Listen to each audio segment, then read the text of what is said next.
Now, as you guys are aware, I'm a major fan of Square Enix products, especially Final Fantasy video games. I have played literally almost, I would say, every single one. I'm trying to think if there's any that I missed, maybe a mobile version or something like that. But even some of those I've tried. I've played every single Final Fantasy game for the most part that means anything.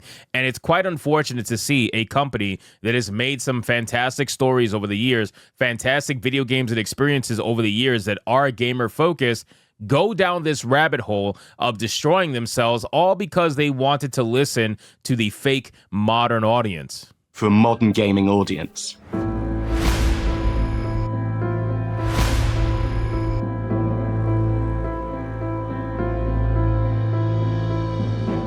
Now, when it comes to Square Enix, their recent Final Fantasy 16 game I actually thoroughly enjoyed. I still can't believe they made Bahamut a flaming homosexual, but aside from that, the game was actually pretty well written. It was a little bit slow to start off with, which is why I think a lot of people ended up not fully playing it because they just gave up before it got to any good parts. And I understand that, but still, the game was overall very good, and I think it was a decent return to form in terms of storytelling for Final Fantasy. But the combat is heavily criticized by trying to be too much like Devil May Cry, and I think that is too much difference in terms of Final Fantasy. But now, Final Fantasy 16 and Final Fantasy 7 Rebirth have not met profit expectations, and this is not good considering that Square Enix has lost an ungodly amount of money because they decided to get woke with Forspoken and Marvel's Avengers. So let's get into this article, guys, from That Park Place. But of course, before we do, if you are new here, just consider hitting that subscribe button. I would greatly appreciate it, and like the video to push us out into that YouTube algorithm. Now,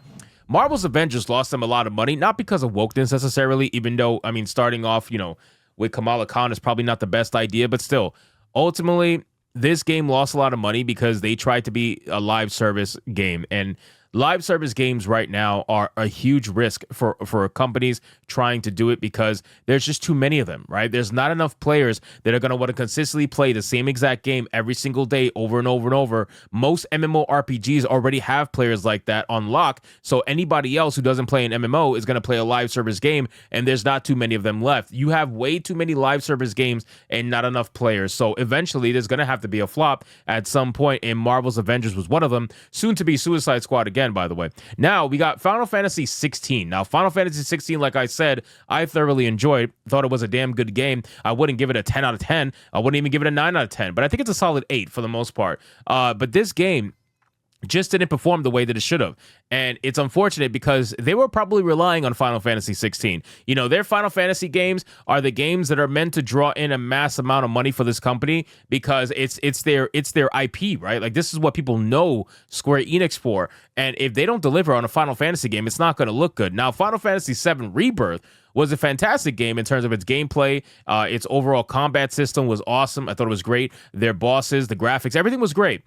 But the story fucking bombed, okay? They were too busy trying to do a Kingdom Hearts level story where they wanted to do multiverse after multiverse after multiverse, and it muddled the amazing story of Final Fantasy VII and ruined it for a lot of OG fans, which were the ones who were going to keep buying these games, by the way. It wasn't these new players, the modern audience that they're trying to go for. It's the OG Final Fantasy VII fans they're the ones who are going to keep buying this game so long as it keeps giving them what they want. But that's besides the point. Anyway, let's talk about the actual profit loss for Square Enix because it's not looking very good right now.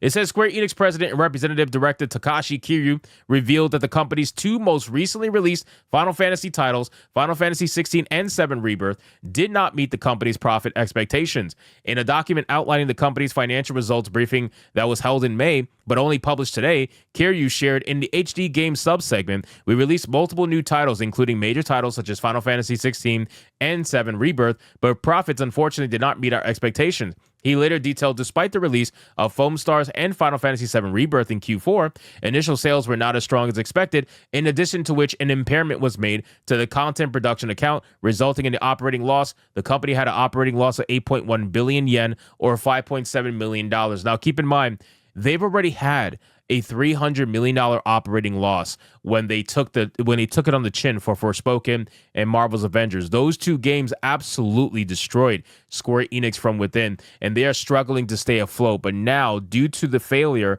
of Final Fantasy 16 and 7 Rebirth, in terms of sales anyway, they've lost another $5.7 million in operating revenue. So this is not this is not looking good, right? For fans of Final Fantasy, for fans of Square Enix content, it's not looking good. This is when things get pretty ugly for a company. And honestly, as much as I love Square Enix, I ain't gonna shill, bro. This fucking company took it on the chin because they themselves wanted to. They decided to go down this route. They listened to black girl fucking gamers when it came to Forspoken. That's what they listened to. They listened to that organization, Black Girl Gamers, and decided, yup, they're the ones who are gonna tell us what our audience is looking for. You guys are out of your freaking mind. The fact that you even listen to them is insulting and stupid, and you honestly do deserve to lose as much money as you're losing right now. Now, unfortunately for you, what you're deciding to do with the story of one of your most beloved IPs is also stupid, and you should not be doing that, right? Like, again, this is the difference between myself and shills, because shills would be like, oh, everything's fine, everything's good, 7 out of 10.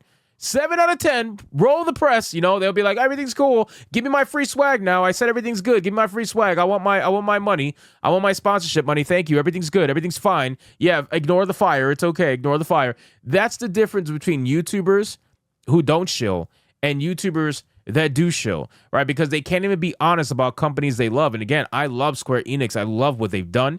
I love their IPs. I thoroughly enjoy. I've enjoyed them for I've enjoyed them for decades, bro. Right? Square Enix has been around for a long fucking time, and I've enjoyed their video games. But unfortunately, I have to keep it real when it comes to the decisions that they're making about their business. It says, as for why these games did not meet the expectations, Kiryu suggested it had to do with the company mismanaging its title release windows. No, it doesn't. No, it doesn't. All right. Word of mouth didn't carry Final Fantasy 16, unfortunately, not as far as it could have. People heard about the bad combat system, and they heard about the Devil May Cry wannabe stuff, and they got turned off. And also, people heard about how slow it was in the beginning. And there's unfortunately a TikTok brain epidemic we're dealing with, where people can't sit down for more than 10 minutes without getting bored. So it's unfortunate. When it comes to Final Fantasy VII Rebirth, same thing. Word of mouth did not carry this game because people were trashing what you did with the story. Once people found out what you did with the story, it's not good, right? You could talk about the combat all you want. You could talk about the gameplay and graphics all you want, and they were great. But once you're playing the Final Fantasy game for the story, my guy. Like, that's what you're playing it for. You're playing it for the epic boss fights, the story. And if one of those things are severely lacking, people are going to find out about it, and they're not going to want to play the game. It's just that simple. They'd rather just go play the original Final Fantasy VII game. It doesn't matter how outdated graphically it is. The story is a million times better. He said the HD game subsegment failed to better its profitability, posting operating losses in every year of our previous medium-term plan. In addition to this, we did not manage our title portfolio across the company as well as we could have, which I believe resulted in opportunity losses due to cannibalization between our own titles. Now, I will agree to an extent that they should not have released Final Fantasy 16 and Rebirth so close together. I think that was a dumb move, right? These are two major titles, and people can only handle and play one Final Fantasy game at a time because they take so much time, right? So you cannot release two big titles like that so close to each other. And I feel like, yeah, they did cannibalize themselves. They kind of shared sales between Rebirth and 16. You had some OGs who were like, okay, I'd rather go with Rebirth, and you had some new people like, okay, I want to check out the new Final Fantasy game, but it got cannibalized. So yeah, I do agree with that, but that is not the reason why your games failed. Your games failed because word of mouth just did not carry the games, and it got around. People found out what they were really about, and it turned off a lot of potential buyers. It says, interestingly, Square Enix has previously informed IGN that it considered the initial sales results of Final Fantasy XVI to be extremely strong, and we would continue to carry out a wide range of initiatives to encourage even more people to play the game. Well, that's because they probably were strong in the beginning. And then, like I said, people played the game. People, you got reviews, copies out there, and then people realized that the game is not as good as people were hoping. The combat system is too much like Devil May Cry. It doesn't even feel like a Final Fantasy game. So ultimately, ladies and gentlemen, Square Enix is in hot water. There's no doubt about it. Square Enix is in trouble, and they need to figure out something quick, because if they don't figure out something quick, do not be surprised that they end up being absorbed or shut down in the future. I'm more leaning towards absorbed, because that's how Square Enix became Square Enix in the first place. They absorbed Squaresoft, and they together made one singular company. But I don't know if that's going to happen again, man. Considering the validity of the, it's just very volatile out there in the gaming industry. So we'll see what ends up happening with Square Enix, but I'll keep following it and let you guys know. So anyway, guys, thank you so much for watching this video. Hope you did enjoy it. If you did, consider leaving me a subscribe. I would greatly appreciate it. Get to like the video, comment, let me know what you thought, and I'll see you guys on the next one. Hypnotic out.